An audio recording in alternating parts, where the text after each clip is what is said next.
I started writing poetry in the 5th grade because there was a poetry contest, and I lost, but I started writing poetry, so I won. And I've been doing it ever since. A lot of people say that you're not really an artist until you have an audience to show your art to. Did you feel like that? No. Yeah.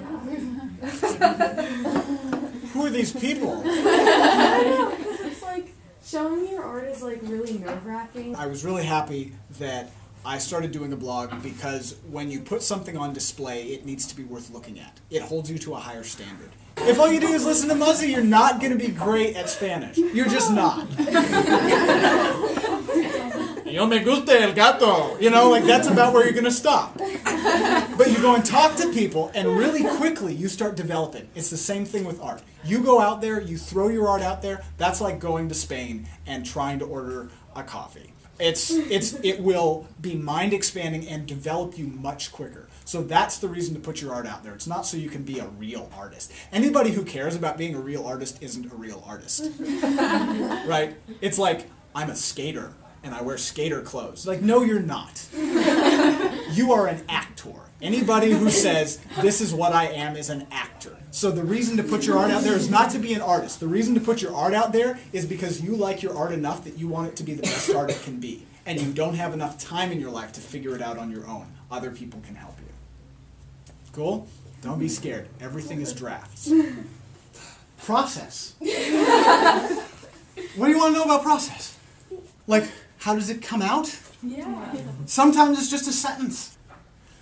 God is made of nothingness. God is made of everything. So when I give a gift to God, I give God as my offering.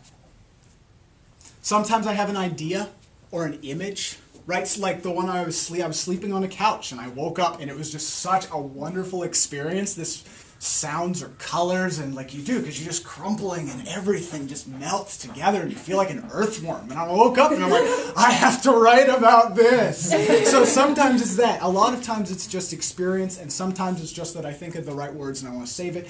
And the third category is probably ones where I hear a cool word and I want to remember it, and so I make it the title of my poem. And then I use that as a theme. Like, l'esprit d'escalier. Why it's not called the shoes? Because it's not. So, would you say that you live your life like really like minute by minute, experience by experience? Or? I feel like I can quote myself here very usefully. The past is behind me. The past is there to remind me that the war is always and the general is true. The future is before me. The future is lit much too poorly for all the theoried haze that the present cannot prove.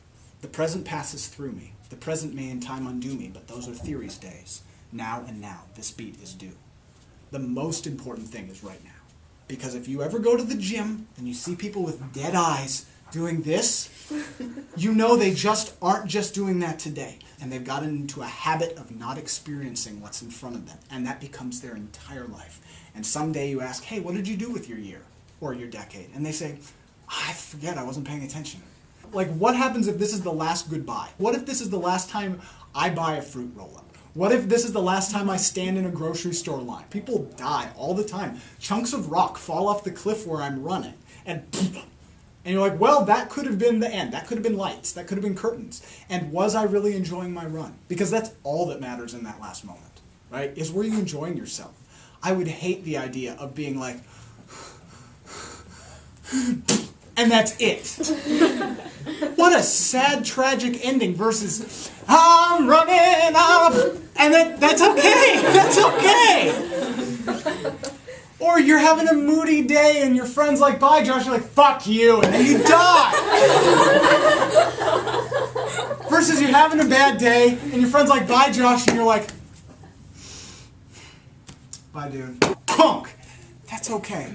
Josh was such a good guy. Versus, Josh was such a good guy. Bullshit, he was an asshole. You know, like. So yeah, present moment. I was just wondering what your favorite sense was.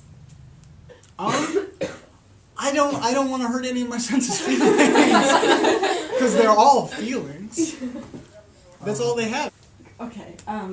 You were talking about aliens earlier. Do you ever think about other senses that things may have? That is a really cool, if y'all want to have a substance-free trip sometime, look at like an animal, for example, the octopus that can color change that like sends messages with the chromophores on its skin, and think about being able to like go zoom, zoom, zoom, zoom, zoom, zoom. I mean, I'm tingling right now. That's a cool idea. So yeah, no, I think about it, but it's mostly just as a cheap high. Going off of Gabby's question about senses, do you have like a favorite emotion to write about? There's a balance of sort of clarity and agitation that is really productive. And that wakefulness, that sense of immediacy, I really like to write about.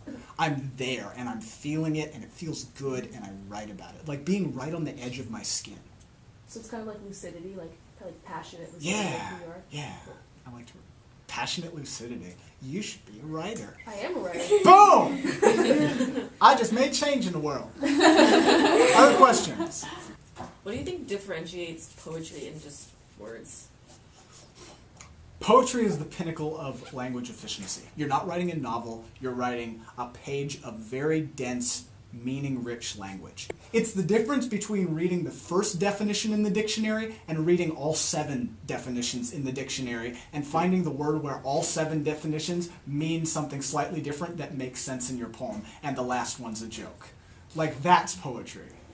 Do you ever find it, like, draining to be so empathetic? Because I know, like I'm like a very empathetic person, so like if someone's like upset around me, like I feel it, and like it drains the life out of me sometimes. That's the reason this is my favorite emotion, though. This one fills you up, right? Not all empathy is draining. Empathy is draining if you hang out with a bunch of leeches. Yeah. Like if you hang out with a bunch of, I'm sorry to insult your friends who I don't even know. It's totally fine. You're hanging out with a bunch of drama queens who are like, oh, he left me, and the shirt was the wrong color, they spilled it on carpet, and you're like, oh, you're draining me. But that's not actually empathy draining you, that's irritating people draining you. Empathy fills you up. Empathy is going to the dog shelter, and it bums you out when the dogs get put down, but it makes you so happy that you made their last day happy. Like, I've seen dogs that are skeletons. You let them out in the yard and they're puppies. They jump around and they're just bones, just happy to be out. And you're like, you haven't felt this in so long and I'm here for it. Like, that doesn't drain you. That's what empathy is. So yeah, watch your friends, man. Do you like performing your poetry? Is that something you're interested in? That's one of the things I'm really ashamed that I don't do. Because at our age, it's like a bunch of hipster people, tattooed arms and fedora hats, smoking cigarettes, and like somebody's up there, and there's really smart-ass, fun poetry that doesn't take itself seriously, or short stories. And so no, I'm actually starting to go and see them. I feel like that's the first step. So I have started going and seeing them. I haven't actually gotten up onto the stage and said, blah. Someday. Do you ever kind of notice what you notice in the world as a writer? I read something once about how writers kind of notice different things. I feel like there's a distance that some self-affected writers, I am the writer, right? Those people are like, they step back and they're like, what's the next thing I'm going to write about? Ooh, you look like a good character.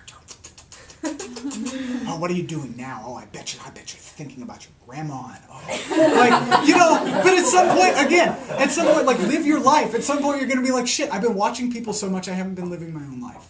And so I feel like the best way to absorb those things is, like I say, through the path of empathy. You look at people and you try and put yourself inside of them, not as a literary or a rational exercise, but just to feel it. Just because you're like, I wonder what it feels like to be you. Oh, curiosity, right? Like, what did all 5 of my senses just go through?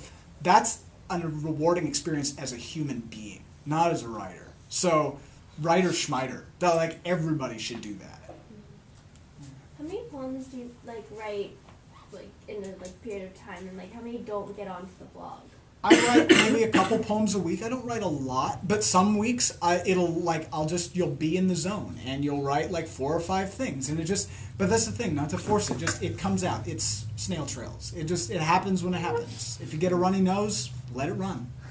And if you don't have a runny nose, don't pick until it bleeds, because no one wants to see that. It's disgusting. And if I like it, I keep it. And if I like it and I think somebody else might like it, put it up on the blog. Well, you seem to have a really optimistic view about everything. Has that always just been something about you, or was there a point in your life where you decided I really want to just live optimistically? The sort of psychological turmoil that I went through when I was growing up helped me to appreciate things. And I think, unfortunately, I don't think there's a shortcut to that. Like, you're gonna go through some shit. And like, you may have thought high school was shit, but there's still more shit to go through. This was social shit. You're gonna go through weird internal shit now, because you're figuring out your social life. In college, you figure out your purpose, and that gets scary. Because all of a sudden you figure out that there is no universal peace love, right? That like all the beauty is rooted in this just detritus and horrible things that people do. People who are afraid are rigid and violent. And people who are experiencing great bounty become lazy or parasitic. Oh, look at all this stuff that I can gather up. And then when things get bad, then they get rigid and violent again. But in between that, there are people like situations where the beauty comes out.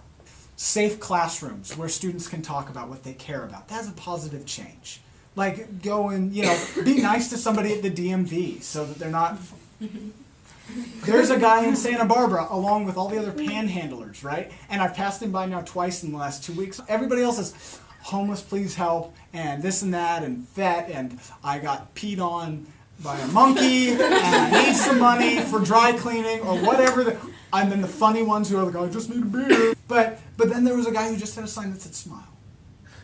And when like I was walking by him smiling, he was like, yeah, he's got it.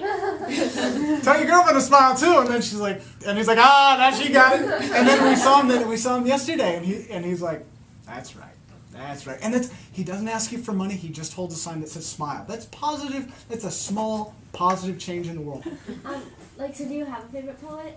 William Blake. I like William Blake. I like Paul Simon. I like Stephen Colbert, if you want to expand the definition of poetry. If you just take the transcripts of some of those shows, that's poetry.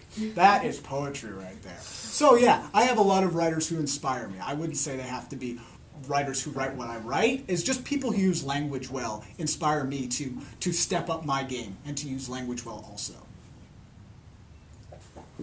Aside from your initial 5th grade poem, who was the first person you started to share your poetry with? It was my sophomore English teacher, Laura. Yeah. Because she was just nice and accepting. And I was sort of a shy kid, and I was like, well, I'm not shy. I'm outgoing, but I'm shy inside. Like the sun. No one ever sees the middle of the sun. So, yeah. But yeah, so I was like, here's my poems, tell me what you think. And she was so nice about it, and I was like, oh, and don't write on them, because I was back at the stage before I realized that it's all a rough draft. I should have just said, scribble the hell out of them, I don't care. But yeah, so she put them all on sticky notes, all her comments, throughout the whole thing. And it was a lot of poems, too. I wrote a lot. But yeah, so she read them, and that encouraged me to do things more publicly. Just having one person to look and say, it was never like, this one's shitty. It was just some she commented on, and those were the ones that she liked. And so she's like, this is really great, and this is really great. And I was like, cool. That was my first write.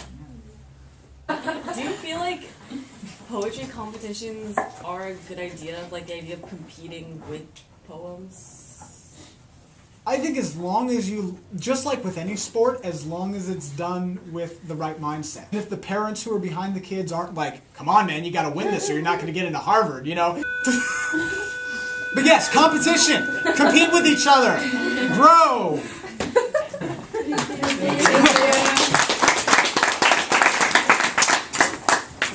All right, have a good weekend. Yeah. Bye-bye.